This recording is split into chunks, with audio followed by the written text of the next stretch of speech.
오늘 윤석열 검찰총장에 대한 법무부의 징계위원회가 지금 열리고 있는데, 자, 그래서 이제 징계위원들의 면면이 다 나왔습니다. 뭐 나올 수밖에 없는 거죠.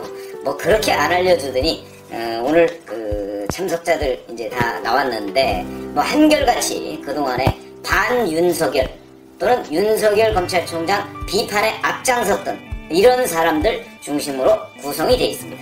내지는 그러다 보니까 이 5명, 원래 7명이었는데 이제 장관은 징계 청구권자니까 참석을 안 했고요. 그 다음에 한 명의 외부 의원은 12월 초에 사퇴했는데 아마 그 후임을 임명한 것으로 보이고, 그 다음에 한 명은 오늘 불참했다고 하거든요. 그러니까 이제 남은 이용구 신임 차관까지 합치면 5명입니다. 5명이 징계위원회를 지금 열고 있는데, 그래서 지금은 이제 기피 신청 문제 가지고서 지금 다투고 있는 것으로 그렇게 알려져 있습니다. 우선 제가 말씀드리고 싶은 것은, 이런 인사를 가지고 징계를 한다는 것은 징계 결과는 보나마나다, 이렇게 얘기를 할 수가 있는 것이죠. 우선 징계위원장은 정한종 한국외국어대 로스쿨 교수인데요. 사법연수원 24기라고 하네요. 그러니까 윤석열 검찰총장의 한 기수 아래 되는 사람인데, 이 사람은 최근까지 황운하 민주당 의원 또는 최강욱 열린민주당 의원, 이런 사람들하고 같이 검찰개혁이라고, 여권에서 하는 검찰개혁은 윤석열 검찰총장 찍어내기 내지는 정권 보유부라고 평가받는 공수처 만들기, 뭐 이런 거 얘기하는 겁니다. 그런 세미나 같은 걸 주도한 그런 사람이라고 하고요. 그러다 보니까 뭐 당연히 이런 사람들이 윤석열 검찰총장에 대해서 뭐 이번 일뿐만 아니고 원래부터 그 행동을 같이 해오던, 여권과 행동을 같이 해오던 사람이다, 이렇게 말씀을 드릴 수가 있겠고, 그 다음에 안진 전북대 로스쿨 교수가 또 있습니다. 안진 전북대 로스쿨 교수, 법학전문대학원 교수인데, 이 사람은 뭐 아예 뭐 거의 친민주당 내지는 뭐 그런 사람 아니냐. 왜냐면 2010년에 민주당의 지방선거와 관련해서 공천 심사를까지 맡은 적이 있습니다. 그러니까 뭐 완전 민주당 사람이죠. 뭐 민주당 당적을 가지고 있는지는 모르겠으나 민주당 사람이다, 이렇게 얘기를 할 수 있는 안진 전북대 로스쿨 교수. 그 다음에 이제 이용구 신임 법무부 차관, 뭐 이 사람 뭐 잘 아시다시피 문재인 정부 들어서 법무부 법무실장을 했던 판사 출신입니다.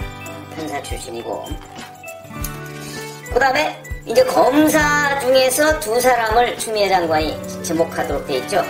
예상했던 대로 심재철 법무부 검찰국장, 그 다음에 신성식 대검 반부패 강력부장, 예상했던 대로 들어갔습니다.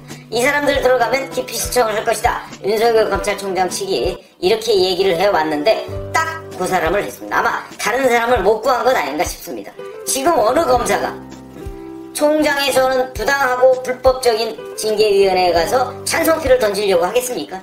나중에 수사를 받을지도 모르겠는데, 그러니까 이미 다 드러내놓은 사람들, 아마 이런 사람들만 수락한 것이 아닌가 싶은 생각이 드는데, 예를 들어서 심재철 법무부 검찰국장은 어떤 사람이냐? 바로 추미애 장관이 판사 사찰이라고 얘기했던 그 판사 분석 문건, 이 문건을 본인이 대검 반부패 강력부장 시절에 가지고 있었던 거 아닙니까? 공유했던 건데, 그 부분을 한동수 대검 감찰부장한테 제보한 사람입니다. 그래서 한동수 감찰부장이 그걸 받아가지고 법무부에다가 다시 넘겼고, 법무부에서 되돌려받아서 한동수 감찰부장이 수사 감찰을 했는데, 그 집행자가 허정수 대검 감찰 3과장이죠. 근데 이 사람이 이건 도저히 수사가 안 되겠다, 지금 문건 유출자가 감찰부장인데 어떻게 수사를 하느냐, 그래서 수사를 포기하고 이 수사가 지금 서울고검에 배당이 돼서 가 있는데, 바로 그 문제의 판사 분석 문건을 대검 감찰부에 전달한 사람이고요.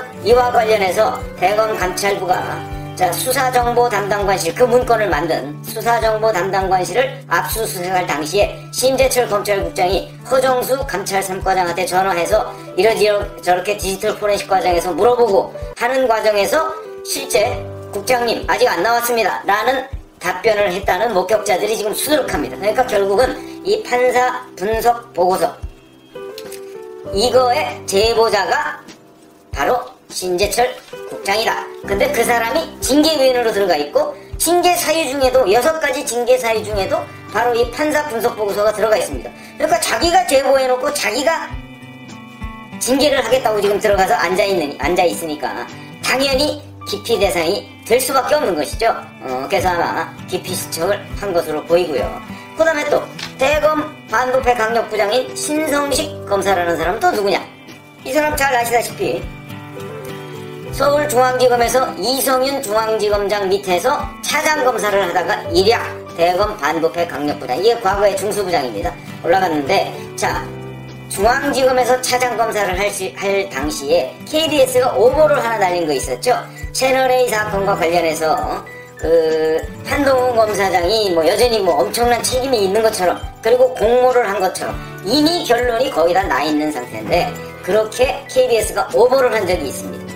그 오보를 직접적으로 전달해준 사람이 신성식 당시 차장검사다. 3차장 검사였죠. 3차장 검사다. 이렇게 KBS에서는 다 알려져 있습니다. 그런데 아직 그 명단이 공개되지는 않았습니다. 그런데 KBS 사람들도 그렇게 다 알고 있고요. 바로 그 사람입니다. 그리고 바로 그 채널A 사건에 대한 수사를 방해했다는 혐의도 또다시 이 윤석열 검찰총장 징계 사유에 들어가 있습니다. 그러니까 이 사람들은요, 직접적인 이해 당사자들입니다. 윤석열 검찰총장과 한동훈 검사장을 음해하기 위해서 KBS에 거짓으로 얘기를 해준 사람이 바로 신성식 반부패 부장이고, 그 다음에 판사 문건, 그걸 사찰도 아닌 그 문건을 사찰이라고 얘기하면서 제보한 사람이 심재철 국장. 이런 사람이 지금 징계하겠다고 가서 앉아있으니까 당연히 윤석열 검찰총장 측에서는 이 사람들은 공정을 기하는 정도의 문제가 아니고, 이 사람들은 윤석열 검찰총장을 몰아내는데 앞장선 사람들인데, 그 사람들이 바로 지금 징계도 담당하고 있다. 이렇게 평가를 할 수가 있겠고요. 그러니까 당연히 이 사람들뿐만 아니고 이용구 차관, 심재철 국장, 신성식, 그 다음에 안진, 정한중, 이 5사람이 모두 다 기피 대상이 될 수밖에 없는 상황입니다. 그러면 이게 기피 신청을 해놓으면 어떻게 돼 있냐면, 이 사람 기피 신청한 사람 빼고 나머지 사람들이 심사를 하게 돼 있는데, 5사람이 지금 다 기피 대상이 돼 있는 이런 상황, 이런 황당한 상황이 지금 법무부에서 벌어지고 있다. 이렇게 그러다 보니까 당연히 안 받아들이겠죠. 받아들일 리가 있습니까? 자기네들 다 기피 대상인데 5명 전원이 기피 대상입니다. 그리고 5명 전원의 특징이 또 있습니다. 이용구 신임 차관 한 사람 빼놓으면, 제가 안진 전북대 로스쿨 교수의 그 출신지는 제가 찾아보질 못했습니다. 요새 출신지가 잘 안 나오니까. 근데 아마 전북대 교수인 것으로 봐서는 이 사람도 호남 출신이 아닌가 싶은데, 그러면 이용구 차관 빼놓고서 나머지 4명은 다 호남 출신입니다. 호남 출신. 정한중 교수 찾아보니까 전남 광양 출신이더군요. 그 다음에 안진 전북대 로스쿨 교수, 아마도 호남 출신이 아닐까 싶은 생각이 들고, 이용구 차관은 경기도 용인 출신입니다. 그 다음에 심재철 국장 전북 완주 출신이고요. 신성식 반부패 부장 전남 순천 출신입니다. 순천고등학교 라인입니다. 순천고등학교 라인은 잘 아시다시피 굉장히 많습니다.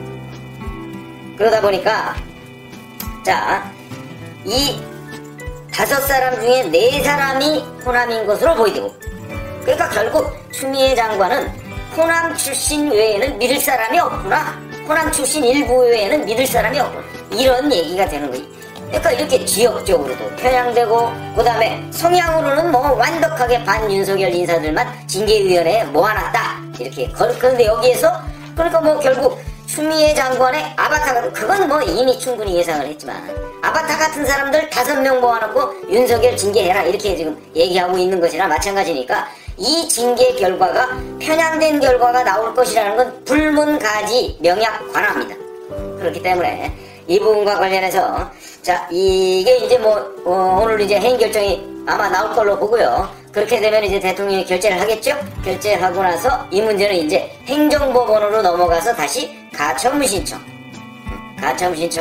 이제 윤석열 검찰총장 측이 낼 거고요. 거기에 대해서 이제 법원에서 어떤 식으로든 가처분 신청과 본안 결정을 할 텐데, 이거는요, 제가 완결적 집행정지라고 했었죠. 그 서정욱 변호사가 저한테 그 설명을 해주던데, 이거는 시간이 지나면 지날수록 임기가 있지 않습니까? 그러다 보니까 이 가처분은 상당한 정도의 본안 소송과도 연관이 돼 있다, 이렇게 얘기를 하더군요. 그러니까 아마 시간도 제법 좀 걸릴 것이고, 그리고 그거는 가처분 신청이 받아들일 것이냐 안 받아들일 것이냐, 이거는 정말